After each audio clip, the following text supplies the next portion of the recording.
बच्चों, welcome to my YouTube channel super HD classes. Super HD classes channel पर एक बार फिर से आपका स्वागत है।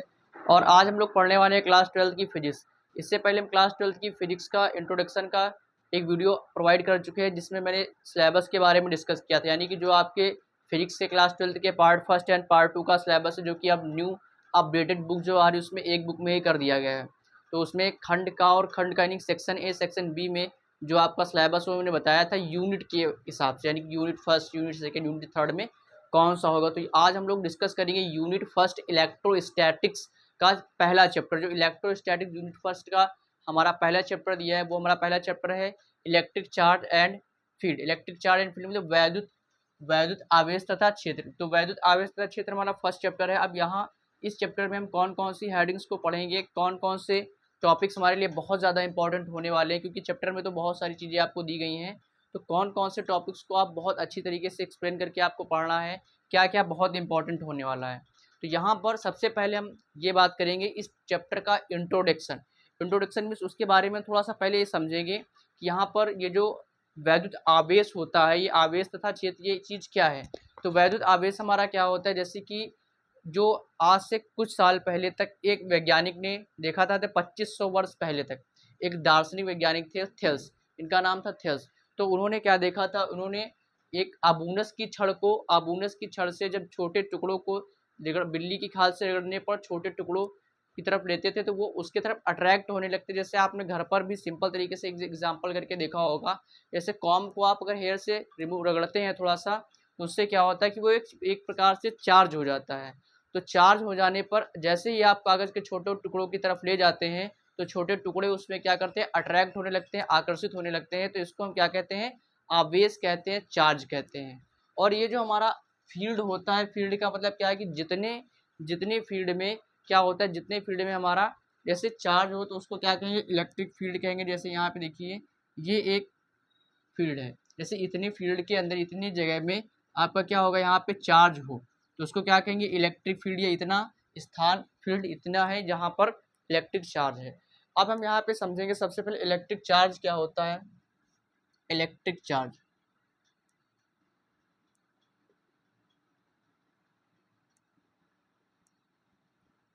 इलेक्ट्रिक चार्ज हमारा क्या होता है, पहली हेडिंग हमारी क्या है, वैद्युत आवेश। वैद्युत आवेश,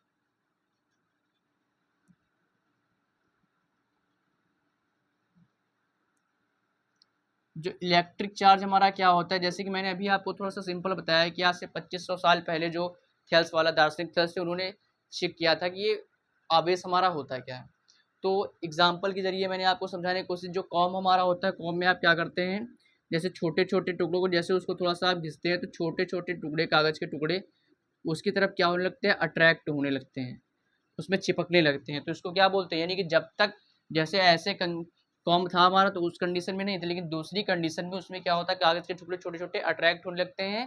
तो इसे क्या कहते हैं, यानी कि वो एक प्रकार से कॉम चार्ज हो चुका है, आवेशित हो चुका है। आवेशित होने के बाद उसमें कागज़ के छोटे छोटे टुकड़े अपनी तरफ आकर्षित करने लगते हैं।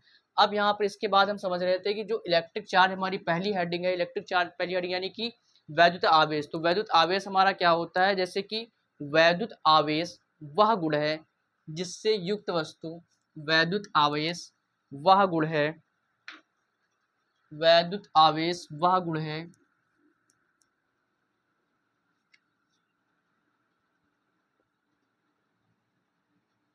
वैद्युत आवेश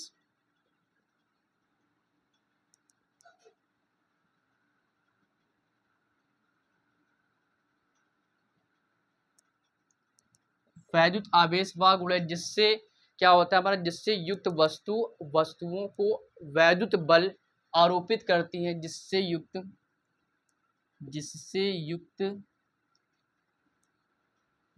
वस्तुएं आरोपित वस्तुएं क्या करती, वैद्युत बल युक्त वस्तुएं वैद्युत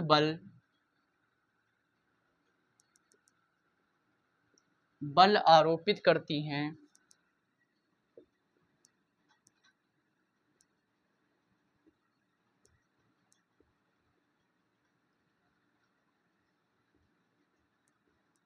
वैद्युत बल आरोपित करती हैं उसे क्या कहते हैं, आवेश कहते हैं। मतलब जिससे युक्त क्या होते हैं, वस्तुएं वैद्युत बल आरोपित करने लगती हैं उसको क्या कहते हैं, वैद्युत आवेश कहते हैं। यानी कि जिस प्रकार जब तक कॉम चार्ज नहीं था तो उस कंडीशन में क्या था कि वो अट्रैक्ट नहीं कर रहा था उसको, और जैसे ही वो चार्ज हो गया तो क्या हुआ हमारा कि छोटे छोटे कागज़ के टुकड़ों को अपनी तरफ अट्रैक्ट करने लगा। अब इसके बाद हम समझते हैं जो हमारा वैद्युत आवेश के प्रकार होते हैं, कौन कौन से प्रकार होते हैं, कैसे हम इसको समझ सकते हैं। जैसे कागज़ की छड़ लें, आबूनस की छड़ लें, तो उसको उस आबूनस की छड़ और कागज़ की छड़ से रगड़ने पर क्या होता है, वो एक प्रकार से आवेशित हो जाता है, चार्ज हो जाता है।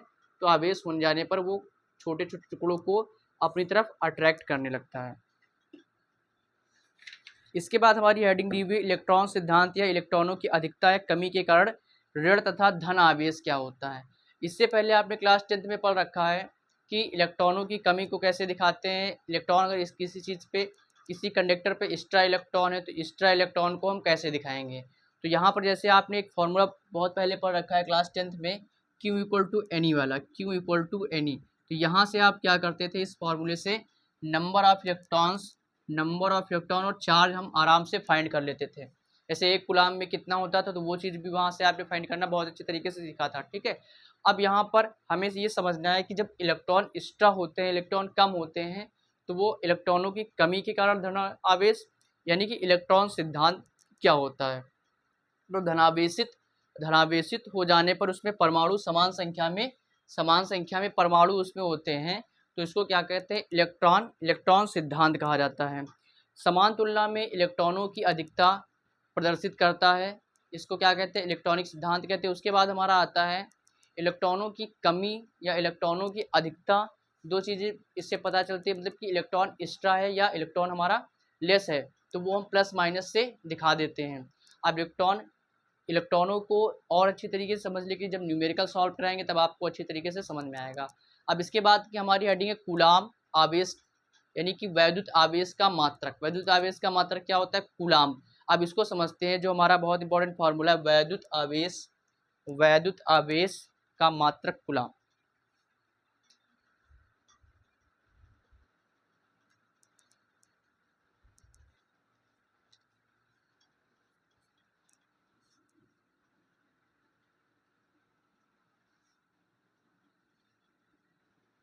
सेकेंड हेडिंग हमारी है इंपॉर्टेंट, वैद्युत आवेश का मात्रक। वैद्युत आवेश का मात्रक,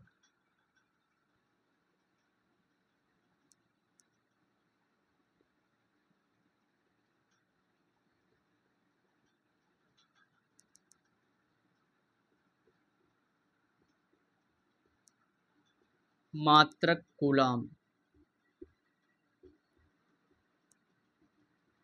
वैद्युत आवेश का मात्रक कूलाम। तो वैद्युत आवेश का मात्रक क्या होता है, हमारा कूलाम होता है। अब इसको हम समझेंगे कि वैद्युत आवेश क्या होता है। वैद्युत आवेश को आपने बहुत अच्छी तरीके से समझ लिया। अब हम यहाँ पे एक्सप्लेन करेंगे इसका फॉर्मूला क्या होता है कि वैद्युत धारा इक्वल टू में क्या होता है, वैद्युत धारा बराबर विद्युत धारा बराबर, देखिए यहाँ पर आपने एक फार्मूला क्लास 10 में Q equal to I T, Q equal to I T वाला फार्मूला आपने बहुत पहले पढ़ रखा है। क्या होता था हमारा, Q equal to I T, I into T. तो यहाँ से जो वैद्युत धारा के लिए हम निकालेंगे तो क्या हो जाता था, I बराबर में Q अपॉन में T। तो Q अपॉन में T यानी कि ये क्या था, कूलाम। कूलाम मतलब वैद्युत आवेश, और इसको क्या बोलते थे, समय। वैद्युत आवेश बटा समय, तो ये क्या हो जाए, वैद्युत धारा बराबर वैद्युत आवेश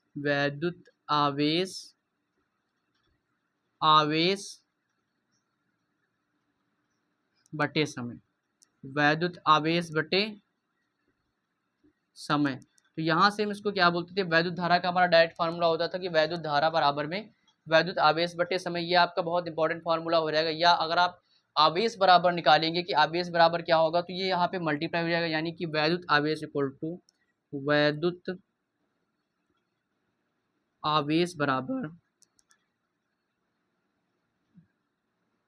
वैद्युत आवेश बराबर वैद्युत धारा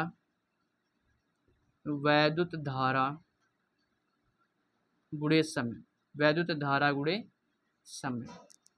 तो इस तरीके से हमारा ये वैद्युत आवेश का फार्मूला बन जाएगा कि वैद्युत आवेश इक्वल टू में वैद्युत धारा गुणे समय, जो कि यदि आप यहाँ से इसको निकालेंगे आवेश के लिए क्यू की, तो क्यू के लिए आप क्या लिखेंगे, क्यू इक्वल टू में आई टी।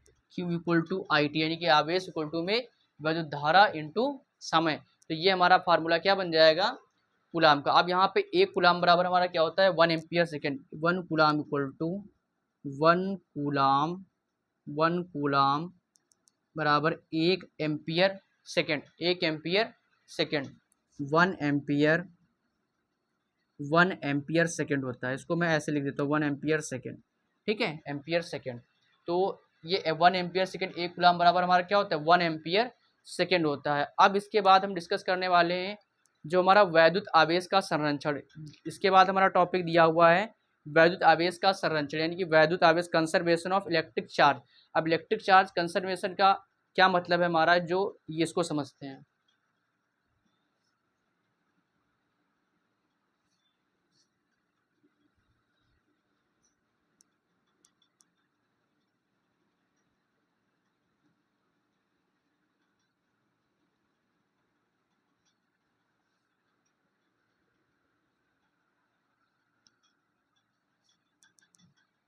उसके बाद वैद्युत आवेश का संरक्षण। वैद्युत आवेश का संरक्षण हमारी थर्ड हेडिंग।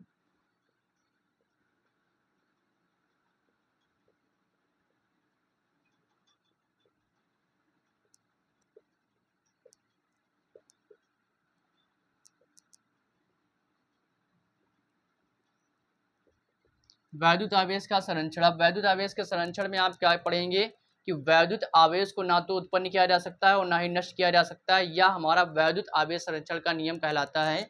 सबसे इम्पोर्टेंट नियम है, ये भी बोर्ड में बहुत पूछा जाता है शॉर्ट में। देखिए, वैद्युत आवेश को, वैद्युत आवेश को, वैद्युत आवेश को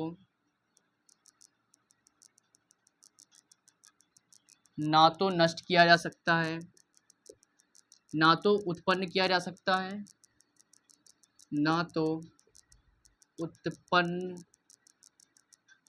किया जा सकता है और ना नष्ट किया जा सकता है।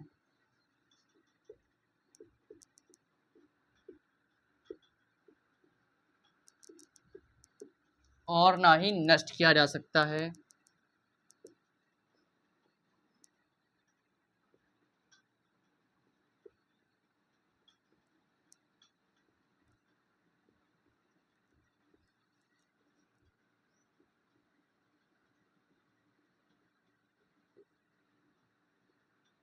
ना ही नष्ट किया जा सकता है। इससे इससे क्या कहते हैं, वैद्युत आवेश, वैद्युत आवेश संरक्षण का नियम कहते हैं।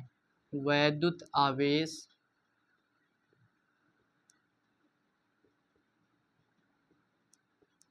संरक्षण का नियम कहते हैं। वैद्युत आवेश संरक्षण का नियम कहते हैं।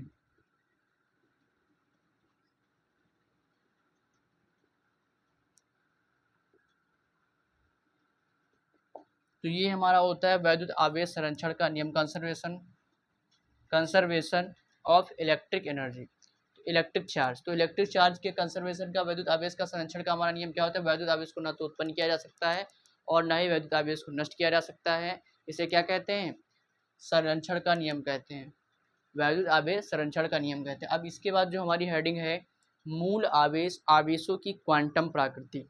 अब मूल आवेश क्या होता है, आवेश की क्वांटम प्रकृति क्या होती है, इस चीज़ को समझते हैं। देखिए, यहाँ पर जो हमारी फोर्थ वाली हेडिंग हो जाएगी, मूल आवेश, मूल आवेश, आवेशों की क्वांटम प्रकृति। यहाँ पे देखिए, मूल आवेश, मूल आवेश, आवेश, आवेशों की, वेशों की क्वांटम प्रकृति, क्वांटम प्रकृति, आवेशों की क्वांटम प्रकृति। तो मूल आवेश हमारा क्या होता है, आवेशों की क्वांटम प्रकृति क्या है, इस चीज़ को हम बहुत अच्छे से समझेंगे। देखिए, मूल आवेश क्या होता है, जैसे क्यू आवेश की वैल्यू हमारी क्या होती है, क्यू इक्वल टू में 1.60 10⁻⁻⁹ कूलाम। ये हमारा क्या होता है, ये हमारी वैल्यू होती है, किसकी वैल्यू होती है, ये इलेक्ट्रॉन की वैल्यू होती है। इलेक्ट्रॉन की वैल्यू हमारी होती है E इक्वल टू में 1.6 10⁻⁹, यानी कि जब Q की वैल्यू निकालते हैं। अब आपको 10th क्लास वाली बातें याद करनी है कुछ, जैसे कि क्यू इक्वल टू में आई टी आपने यहाँ से पढ़ रखा था, क्यू इक्वल टू में आई टी वाला कंसेप्ट। तो जब क्यू इक्वल टू में आई टी ये बन जाएगा तो यहीं से हम ये सॉल्व करके निकालेंगे, Q equal to I T current वाला फार्मूला हो जाएगा। और ये आपने एक पढ़ा था सबसे पहले क्यू इक्वल टू में N E, Q equal to में, तो इसका हम यहाँ पे यूज़ करेंगे, यानी कि इसको एक्सप्लेन कर सकते हैं। जब और न्यूमेरिकल दिया जाएगा तो हम इसकी क्यू की जगह पे क्या रखेंगे, आई टी लिखेंगे, इक्वल टू में क्या बन जाएगा, एन ई बन जाएगा। तो आई टी इक्वल टू में एन ई हो जाएगा। अब यहाँ पर ये चीज़ हमें समझना है कि Q equal to N E जो हमारा दिया है, Q equal to N E से Q equal to N E, अब यहाँ पे Q equal to N E करेंगे तो यहाँ पे हमारा क्या आएगा, इस इलेक्ट्रॉन की जगह पर, यानी कि एक कूलाम आवेश में कितने इलेक्ट्रॉन होते हैं, अगर ये चीज़ हमें निकालना है तो वो भी हम यहाँ से निकाल सकते हैं। तो एक कूलाम आवेश में अगर इलेक्ट्रॉनों को हम निकालेंगे तो वो कैसे निकालेंगे, यहाँ पे देखिए क्यू इक्वल टू में एन ई दिया है, तो एक कूलाम आवेश यानी कि क्यू की वैल्यू हम क्या लेंगे, 1 लिखेंगे।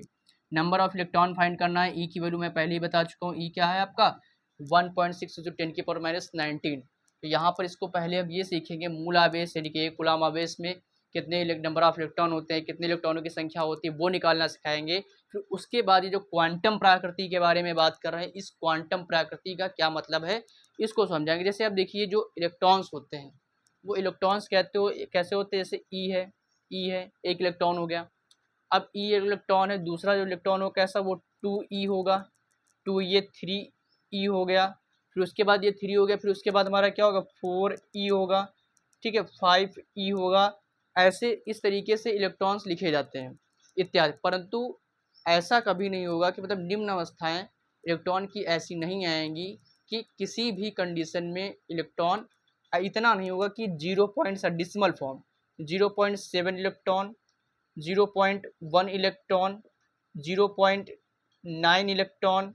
तो इस तरीके से किसी भी एक कंडक्टर से दूसरे कंडक्टर में जाते समय आधा इलेक्ट्रॉन, या ऐसा भी नहीं हो सकता। जैसे आप लोगों ने सॉल्व किया होगा 6.25, अभी मैं सॉल्व करके बताऊंगा। तो वहाँ पे होता क्या है, जैसे इसको मैं सॉल्व करूँगा तब देखेंगे आप कि 6.25 इलेक्ट्रॉन इनको 10⁻18, कुछ ऐसा हमारा आंसर आएगा, 6.25 × 10⁻18। तो जैसे ही ये चीज़ सॉल्व करने पे आएगी 6.25 × 10⁻18, तो यहाँ पर क्या है कि ये ऐसा नहीं होगा कि ये 25 इलेक्ट्रॉन, अब किसी कंडक्टर से 6.25 इलेक्ट्रॉन थोड़ी दूसरे में ट्रांसफर हो सकते हैं, क्योंकि उसमें तो सिर्फ आपके 6 इलेक्ट्रॉन होंगे या 7 इलेक्ट्रॉन होंगे, एक परफेक्ट नंबर होगा, क्योंकि पॉइंट में आधा इलेक्ट्रॉन टूट के दूसरे में नहीं जा सकता।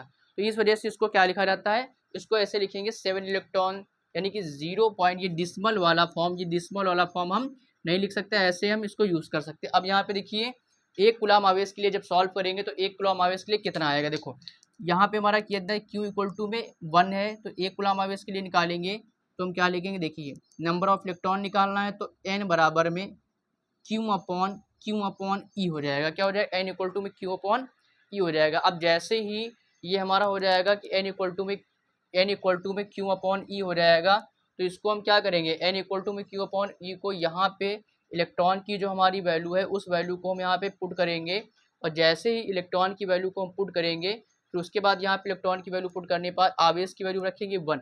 उसके बाद फिर हम सॉल्व करेंगे, तो सॉल्व करने पर हमारा क्या हो जाएगा, जो हमारी वैल्यू आ जाएगी वो वैल्यू हमारी होगी नंबर ऑफ इलेक्ट्रॉन, यानी कि 6.25 × 10⁻18। अब देखिए यहाँ पे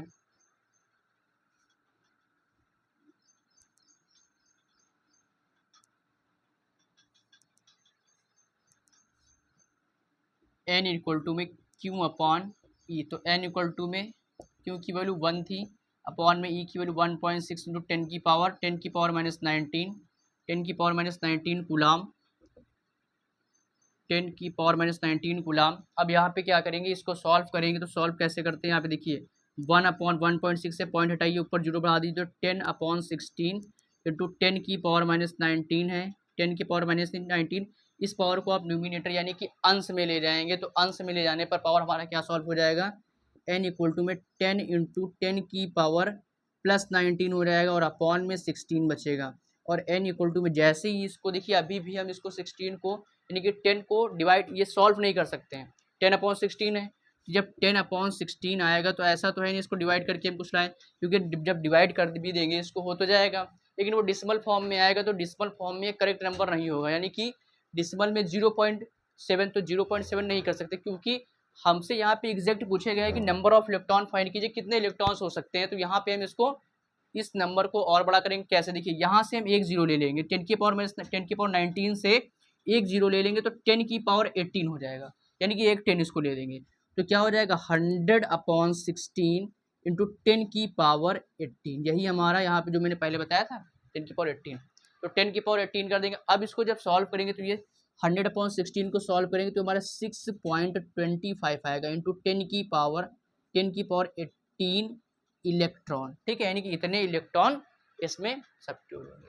अब इसमें इलेक्ट्रॉन, इतने नंबर ऑफ इलेक्ट्रॉन एक कूलम्ब आवेश में होंगे। अब यहाँ पे जैसे 6.25 लिखा हुआ है, तो इस 6.25 के लिए जो क्वांटम प्रकृति की बात की गई, क्वांटम प्रकृति में यहाँ पर ये 0.7 इलेक्ट्रॉन, 0.2 इलेक्ट्रॉन या 0.25 इलेक्ट्रॉन, ऐसा इलेक्ट्रॉन ट्रांसफॉर्मेशन नहीं हो सकता है, क्योंकि कोई भी इलेक्ट्रॉन एक कंडक्टर से दूसरे कंडक्टर में जब ट्रांसफर होता है तो आधा इलेक्ट्रॉन मिल जाता है। तो ये हमारी मूल आवेशों की क्वांटम प्रकृति को हमने समझ लिया है। तो ये हमारा होता है आवेशों की क्वांटम प्रकृति, जहाँ पर वैद्युत आवेश अनिश्चित रूप से विभाजित नहीं किया जा सकता है। ठीक है, ये एक निश्चित रूप से ही विभाजित किया जाएगा। तो ये चीज़ आपको यहाँ समझना है। अब ये चीज़ हो चुकी, इसके आगे हम लोग नेक्स्ट हेडिंग देखते हैं क्या है।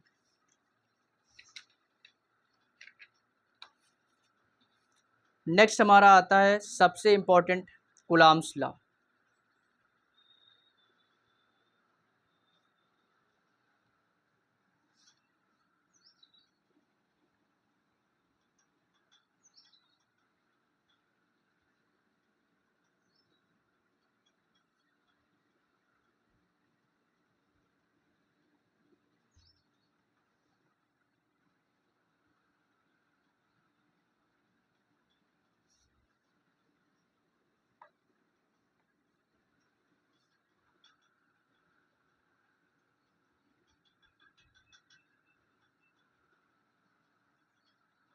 इसके बाद हमारा दिया है सबसे मोस्ट इम्पॉर्टेंट, कूलाम का नियम। कूलाम का नियम क्या होता है? देखिए, कूलाम का नियम,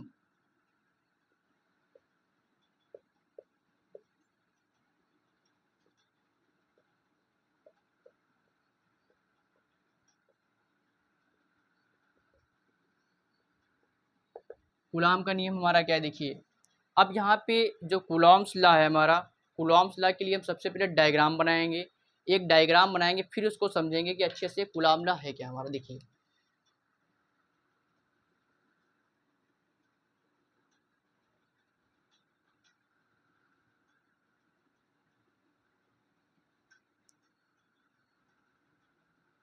यहाँ पर हमने दो आवेश बना रखे हैं।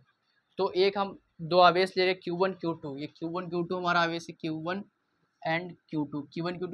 Q1 Q2 से इसलिए रिप्रेजेंट किया है क्योंकि थोड़ा सा हमारा चेंज दिखना चाहिए। तो जैसे हमारा ये Q1 Q2 चार्ज है यहाँ पे, अब इसके बिटवीन डिस्टेंस को हम कैसे दिखाएंगे? बिटवीन डिस्टेंस को हम दिखाएंगे R। R क्या है? इसके बीच की दूरी है। R इन दोनों के आवेशों के बीच की दूरी है। अब हम देखना है कि यहाँ पर क्या होता है। एक फ्रांसीसी वैज्ञानिक ने प्रयोगों के आधार पर बीच दो बलों के बीच कार्य करने वाले बल पर एक नियम दिया, जिसे क्या कहते हैं? कूलाम का नियम कहा जाता है। अब कूलाम का नियम होता क्या है? जैसे कि दो आवेशों की मात्राओं के गुणनफल के अनुक्रमानुपाती, यानी कि होता क्या है, जो दो स्थिर बिंदु आवेश, जैसे दो स्थिर बिंदु आवेश दिए जाते हैं, उनके बीच लगने वाला आकर्षण तथा प्रतिकर्षण का बल। आकर्षण प्रतिकर्षण का बल क्या होता है? दोनों आवेशों के मात्राओं के गुणनफल के अनुक्रमानुपाती तथा उसके बीच की दूरी के व्युत्क्रमानुपाती होता है। तो यहाँ पर सबसे पहले एक चीज़ हमें ये समझना है कि अनुक्रमानुपाती हमारा क्या होता है और व्युत्क्रमानुपाती क्या होता है। उसको रिसिप्रोकल या डायरेक्टली रिसिप्रोकल कहते हैं।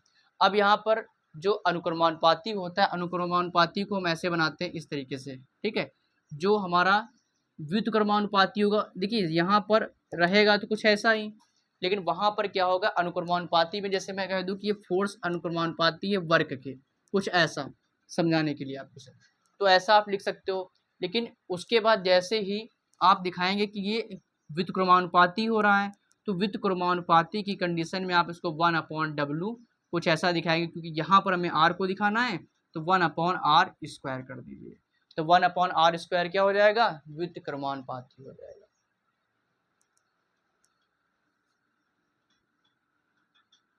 अब यहाँ पर मैं इसकी डिफिनेशन लिखता हूँ। दो स्थिर बिंदु आवेशों के बीच, दो स्थिर स्थिर बिंदु आवेशों के बीच, बिंदु आवेशों के बीच, आवेशों के बीच लगने वाला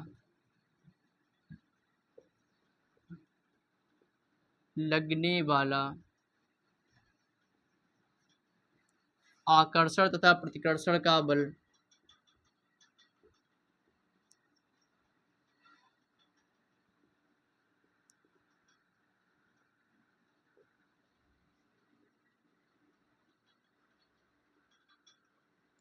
यहाँ पे देखिए, दो स्थिर बिंदु आवेशों के बीच लगने वाला आकर्षण तथा प्रतिकर्षण का बल दोनों आवेशों की मात्राओं के गुणनफल के अनुपाती, दोनों आवेशों की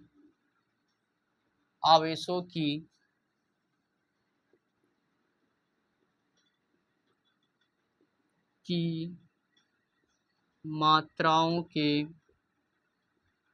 दोनों आवेशों की मात्राओं के गुणनफल के अनुक्रमानुपाती, मात्राओं के गुणनफल के अनुक्रमानुपाती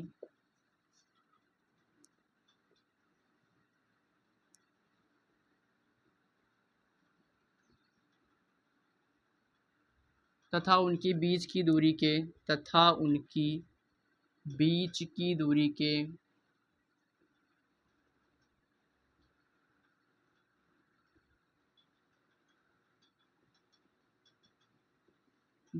व्युत्क्रमानुपाती होता है, व्युत्क्रमानुपाती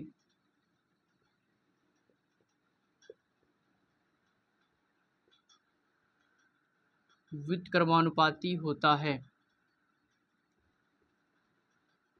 देखिए, यहाँ पे आपने क्या सीखा कि यह बल कैसा होता है, दो स्थिर बिंदु आवेशों के बीच लगने वाला आकर्षण तथा प्रतिकर्षण का बल दोनों आवेशों की मात्राओं के गुणनफल के अनुक्रमानुपाती तथा उसके बीच की दूरी के व्युत्क्रमानुपाती होता है।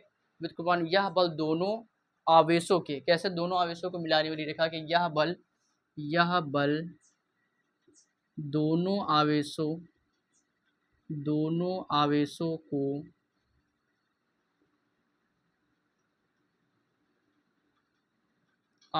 को मिलाने वाली रेखा के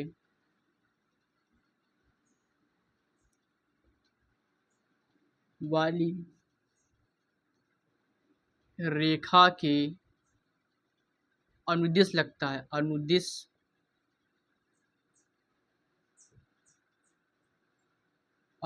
होता है, अनुदिश होता है। इसे क्या कहते हैं, कूलाम का नियम कहते हैं। अब यहाँ पर एक एक चीज़ को हमें यहाँ पे समझना है कि जो कूलाम का नियम दिया हुआ है, जैसे कि यहाँ पर आपने क्या डिफिनेशन में देखा कि दो स्थिर बिंदु आवेश। अब दो स्थिर बिंदु आवेश, जैसे कि ये पहला वाला आवेश है हमारा Q1। अब Q1 आवेश हो गया, दो स्थिर बिंदु आवेश लीजिए तो Q1 फर्स्ट आवेश हो गया और Q2 हमारा सेकेंड वाला आवेश हो गया। अब Q1 Q2 हमारे दो आवेश हो गए, दो चार्ज हो गए। अब जब ये हमारे दो चार्ज हैं, यहाँ पे हमारे दो चार्ज लिए गए हैं,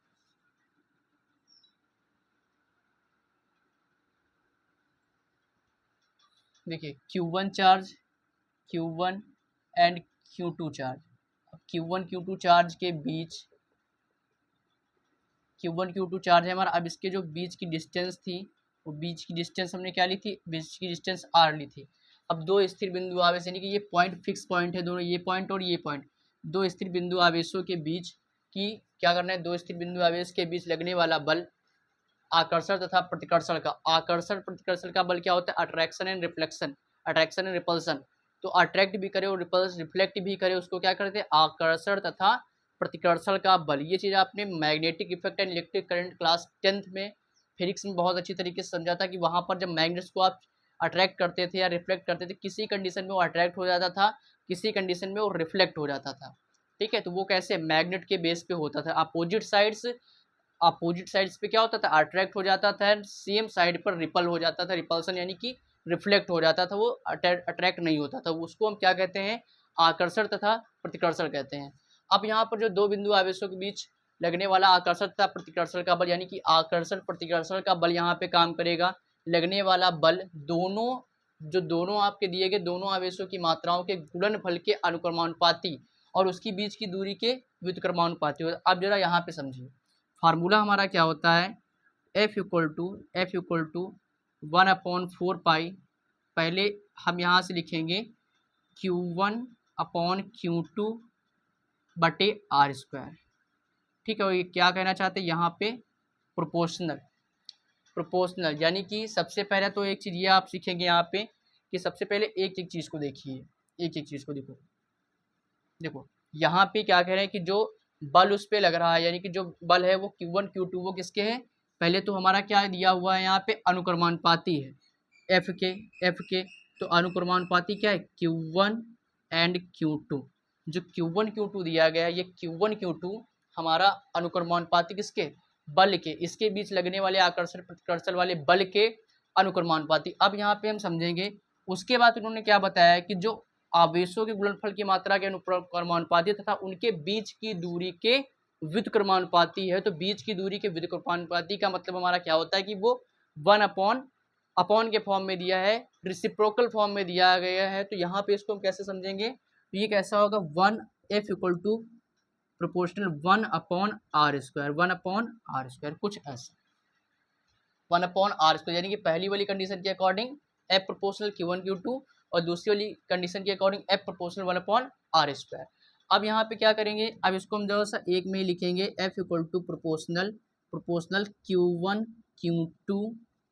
Q2। अब यहाँ पे Q1 Q2 था इंटू 1/r² को हम मल्टीप्लाई कर देंगे, तो ये F proportional Q1 Q2 equal to में अपॉन में क्या आ जाएगा r², इतना। तो इतना जैसे सॉल्व होने के बाद हमारा आ जाएगा। इसके बाद हम क्या करेंगे, इस प्रोपोर्शनल के साइन को हटाएंगे।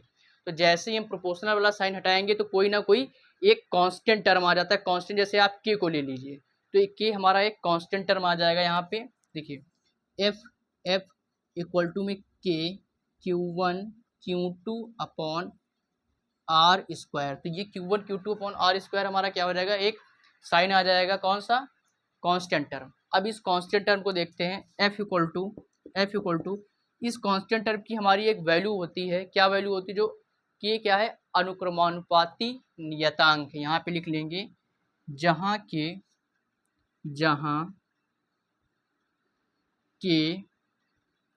अनुक्रमानुपाती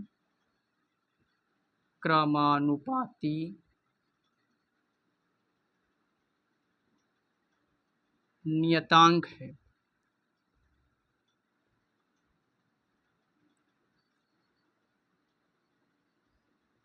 जहाँ के क्या है हमारा अनुक्रमानुपाती नियतांक कहलाता है।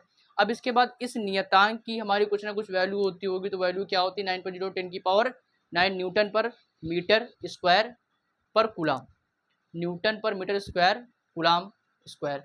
अब यहाँ पे देखते हैं जो के दिया गया है, पहले इसको हम समझते हैं थोड़ा सा कि F इक्वल टू में के Q1 Q2 अपॉन r² है। अब इसको देखिए के की वैल्यू क्या होती है हमारी, F इक्वल टू में के की जगह पर हम एक कांस्टेंट है, तो कांस्टेंट की जगह पर कुछ ना कुछ हम पुट करेंगे। तो वहाँ पर हम क्या लिखेंगे, 1/4 पाई, 1 अपॉन इस के की जगह पर लिखेंगे, यहाँ पे लिख लीजिए K equal to 1/4 pi epsilon naught. तो 1/4 pi epsilon naught equal to Q1 Q2 upon r²। तो ये हमारा यहाँ से कम्प्लीटली क्या आ जाएगा, यहाँ से कूलाम का फॉर्मूला आ जाएगा। यानी कूलाम फ्लो क्या होता है, F इक्वल टू में 1/4 pi epsilon not Q1 Q2 upon r²। और बल का मात्रक हमारा क्या होता है, बल का मात्रक हमारा न्यूटन होता है।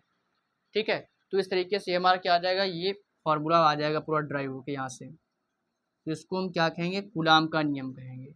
अब बात ये आती है, जब इतना हम लोगों ने अच्छी तरीके से समझ लिया है टॉपिक को, तो अब इसके आगे हम क्या समझेंगे, ये जो हमारा 1/4 पाई एप्सिलॉन नॉट है, इस 1/4 पाई एप्सिलॉन नॉट की कुछ ना कुछ वैल्यू होगी। क्योंकि जब आप न्यूमेरिकल सॉल्व करेंगे वहाँ पर तो Q1 दिया होगा, Q2 दिया होगा, बिटवीन डिस्टेंस दी जाएगी, मतलब बीच की दूरी क्या है, r² वो 2.5 कुछ भी दी जाएगी आपको।